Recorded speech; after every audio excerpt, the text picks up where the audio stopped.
সবাইকে আমার নমস্কার ও সালাম। কদিন আগে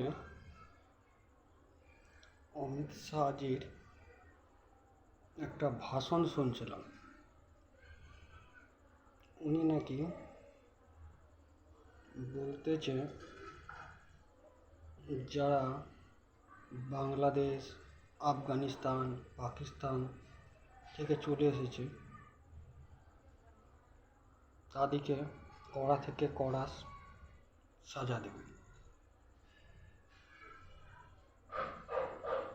তার আগে আমি কিছু নিউজে দেখছিলাম নরেন্দ্র মোদী স্যারের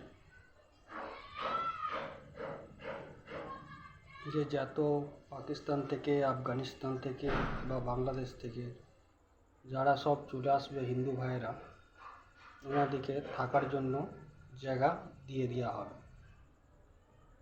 এমন আমার নরেন্দ্র মোদী স্যারের বক্তব্য। তো আমাদের ভারতবর্ষের জনগণের যে একটা বক্তব্য, আমি তো রোডে রাস্তায় ঘুরে বেড়াই কাজকামের জন্য, তো কিছু কিছু মানুষকে বলতে শুনেছি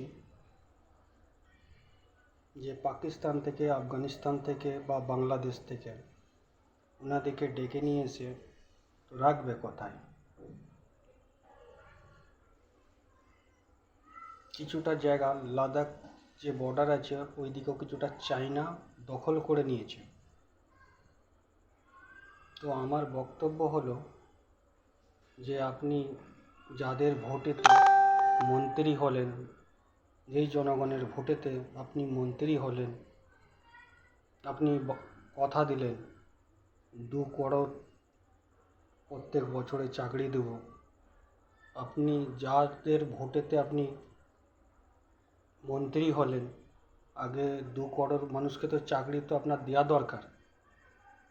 আপনি মন্ত্রী হতে না হতেই চলে গেলেন বাংলাদেশ বিনা দাওয়াতে, পাকিস্তান চলে গেলেন বিনা দাওয়াতে, সবাইকে বলে এলেন যে আমাদের ভারতবর্ষে আসুন, আপনাদেরকে থাকার জন্য জায়গা দেওয়া হবে।